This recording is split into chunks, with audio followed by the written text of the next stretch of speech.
Giants of Cardiothoracic Surgery. I'm Dr. Varun Shetty, and today we're interviewing Dr. Devi Shetty, Chairman and Founder of Narayana Health.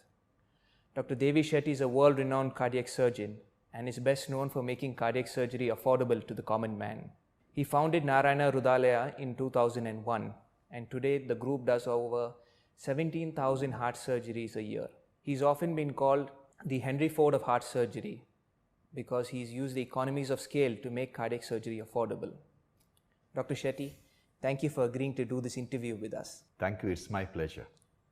Dr. Shetty, let's begin by talking about your journey into making cardiac surgery affordable to the common man.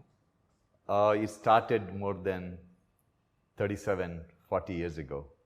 After my graduation in general surgery, I went to England and worked for the National Health Service, and I was working at the Guy's Hospital in London. And in 1989, I came back to India and settled down in Calcutta. It was a big change, but we realized that if a solution is not affordable, it is not a solution. Cardiac surgery was very expensive those days. 30 years ago, when I started my first heart surgery in Calcutta, the first patient paid $2,000 for a heart operation. Today, we are doing the same operation for less than $1,200. All this happened just by using market forces, business of the economy of scale, large volume, constant effort to improve the quality outcome, and all this happened. And today, heart surgery is affordable by the common man of India to quite a large extent. And all this happened mainly because of the contribution of all the passionate doctors this country produces. You also pioneered the concept of a low-cost micro-health insurance. Can you tell us more about that, please? About 14 years ago, in the state of Karnataka, where I am living currently, there was drought. Consecutive 3 years, there was drought. Unlike in the Western countries, Indian government spends 1.1% of the GDP on healthcare. So patients really buy healthcare. So nearly 80% of the country's population go to private hospitals for the treatment. So my friends who are managing small and big hospitals in the state of Karnataka, they told me that their business is down because patients do not have the money to pay for the healthcare because there is drought. So I came up with the concept that if large number of farmers pay a tiny amount of money every month for the healthcare, they can afford to undergo any surgeries. So the state government bought the scheme, then they launched a scheme called Yashaswini. The concept was to collect 11 cents from each farmer per month. And if they contribute in large number, in millions, then the scheme will be viable. So we convinced 1.7 million farmers to contribute 11 cents per month.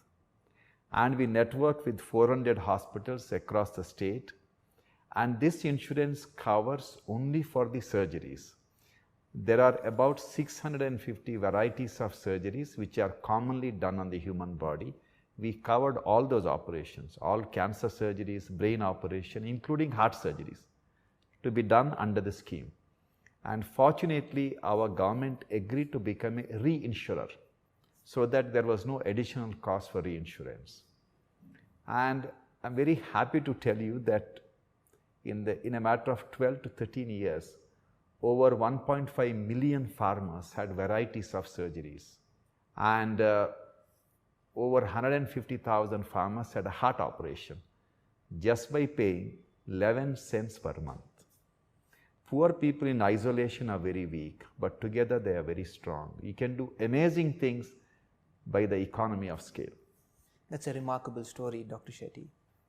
You have also spoken about how technology can be used to lower costs. You've often described your methodology as converting atoms into bytes. Can you tell us more about this? 100 years after the first heart surgery, less than 20% of the world's population can afford to have a heart operation. there is something seriously wrong with the way we are delivering healthcare. But there is a hope. There is a hope today that is using technology, that is software, as a vehicle to deliver healthcare. Now, what transformation it can do? Let me give you a simple example. If I have 1 kilo of rice, I give you half a kilo of my rice. I lost my half a kilo of rice. Instead, if I have a software to interpret a chest X-ray or a ECG, I made it for my use and I paid for it. I can give a copy to you and I can give a copy to the whole world without really losing what I have. So, first time in the evolution of mankind and the society, you can actually give something what you have to others without you really losing it. So, what relationship it has for the healthcare? In good old days, we used to have chest X-rays with a film. Film is an atom. Every time you develop a new film, you have to pay for the film and there is a cost in developing it. Whereas you buy a digital X-ray machine, one-time cost. Then you can do any number of chest X-rays, there is hardly any recurrent cost because film is replaced by you can see the film in a screen of the desktop or in your mobile phone. So there is no cost. The moment you convert atoms into bytes, everything changes. Believe me, healthcare will undergo changes beyond recognition. And digital technology will democratize healthcare. We believe that India will become the first country in the world to dissociate healthcare from affluence. India will prove to the world that the wealth of the nation has nothing to do with the quality of healthcare its citizens can enjoy. Thank you. Over the years, you and your team have obviously mastered the making cardiac surgery affordable for the people. But then in this new age with the volumes of scale, how do you ensure quality and making cardiac surgery safer for the patients? As we are all technicians, as we keep doing more operations, we get better. When I was a young surgeon, quite a few patients, if something went wrong, they used to die on the table. Today, hardly anyone dies on the table because we have mastered the art of cardiac surgery and cardiac surgery has become extremely safe. What we thought was unthinkable, cannot be done or inoperable condition. Today, we do the operation in 2-3 hours and the patient goes home in 7 days, 10 days time. But our biggest bugbear is the management of these patients in the critical care unit. Critical care unit can make a huge difference in deciding the outcome of cardiac surgery.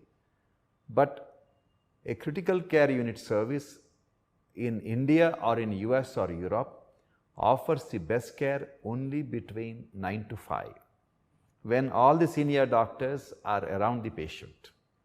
That means technically a critical care patient across the world gets the best care only for 8 hours a day. 16 hours a day he gets substandard care because patient is taken care by either junior doctors or paramedics and nurses. Now, is there a way we can change it? Yes, you can offer good quality care to all our cardiac patients in the ICU if you digitize post-op management and let the doctor stay at home, the intensivist stay at home, surgeons stay at home, and let there be junior doctors or residents on call who are able to open the chest and do all the maneuvers, whatever is required. And with the online healthcare, these doctors sitting at home can see the real-time data and they can interact with the Skype or video conferencing facility, and this is what we are in the process of building, and that will make a huge difference. And also we have multiple hospitals, and some hospitals, like we have a hospital in Cayman Island, when it is 12 o'clock at night, they can't afford to have senior doctors doing on-call duties every time.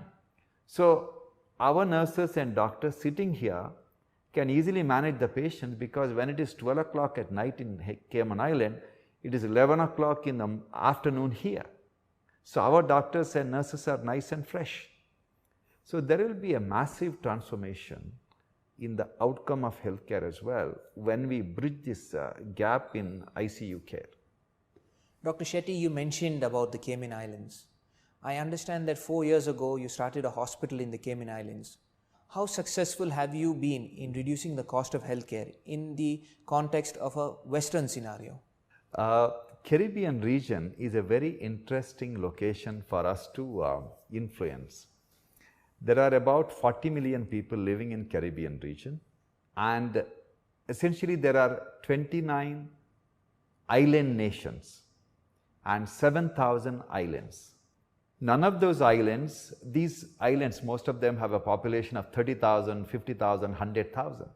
None of those islands can afford to have a specialist doctor like cardiologist or a cardiac surgeon or a neurologist or a neurosurgeon, because the population is too small, but people live there and they do fall sick.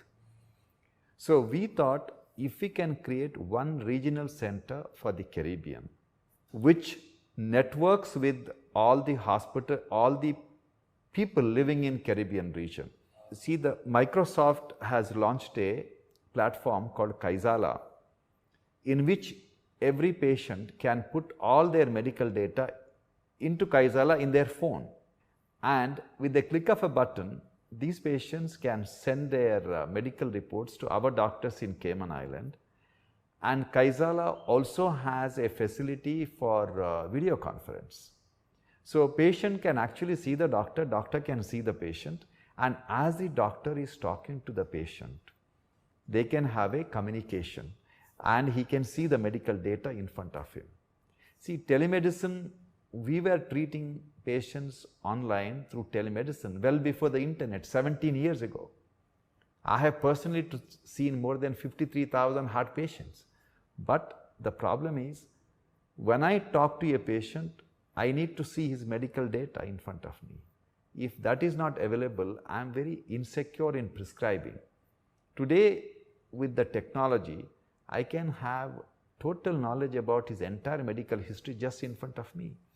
And this can dramatically change the way healthcare is delivered in remote locations like Caribbean islands. This is a very interesting story. You have used the economies of scale to reduce the cost of surgery. You have shown how technology can further reduce the cost and make healthcare safe and affordable to its patients. You have also shown that your model is scalable, whether it's India or the Caribbean or anywhere else in the world. But I want to ask you now, what are your views on the future of cardiac surgery? I think the future of cardiac surgery, especially for young surgeons, is very exciting. The reason is, the number of surgeries you all need to do will be 100 times more than what we are expected to do, because we are not even serving the needs of 20% of the world's population. But with the low-cost government schemes and various technologies, more and more patients will be diagnosed with heart disease. And outcome of surgical intervention for a heart problem will become outstanding. It will become excellent. So when the product outcome is very good, there will be a lot of buyers. But one thing all the young surgeons should remember, that tomorrow is never an extension of today and yesterday. It is different.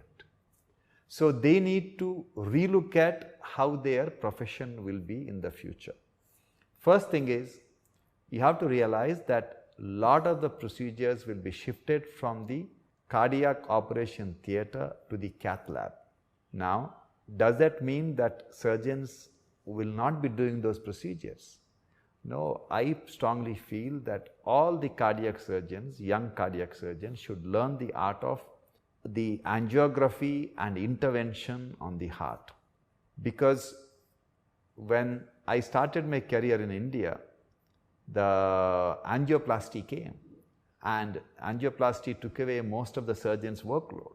We are not complaining. Actually, we facilitated the transition from surgery to the angioplasty. That's okay. But then the ASD devices, VST devices, then in the last few months, we have hardly done any BT shunt in our hospital. We do more than 12, 15 heart surgeries a day, 6 days a week on kids alone. I'm not talking about adults. We do more than 37 heart surgeries a day in our hospital, and we haven't done any BT shunt. Why? Because virtually every patient who requires a BT shunt either undergoes PDA stenting or right ventricular outflow tract stenting, and the outcome is very good and patients love it. And it is our duty to promote these technologies. But the question is, who's going to do the procedure? I believe that these interventions can be done by cardiac surgeons with proper training, because they have the opportunity to see real time when they do the operation. They are in a much better position to understand the implication of a TAVI sitting in the right position or the wrong position, or the mitral valve sitting in the right position or the wrong position. But then we have to change the way our surgeons are trained. So first thing is, all our surgeons, young surgeons, to be tech savvy. If they are not tech savvy, believe me, they will have a hard time. You are perhaps aware that last 6 months, I haven't done rounds in the ICU. I see the patient who I have operated in my phone through Kaizala. What do I do in the ICU? I see the cardiac monitor. I can see the cardiac monitor in my phone in Kaizala. Then I see the chart, input-output chart. I can see everything. I can see the blood gases. I can see everything real time. Then why should I go and waste my time? I don't touch the patients, because we have a policy that only the doctors who are going to do the procedure should touch the patient. Otherwise, you shouldn't. If I am not touching the patient, why should I be in the ICU? Before I go to bed at 11 o'clock at night, I do the rounds. 4:30 in the morning, I am up, I do the rounds in the ICU with my phone. And this is the beauty. Or I am landing in Miami airport on my way to Cayman Island, I do the rounds in the ICU. This is possible. This is what young surgeons have to learn. So on the whole, it is an extremely exciting future for our young surgeons. Dr. Shetty, thank you very much for agreeing to do this interview. And this concludes our interview with the giants of cardiothoracic surgery. Goodbye and thank you.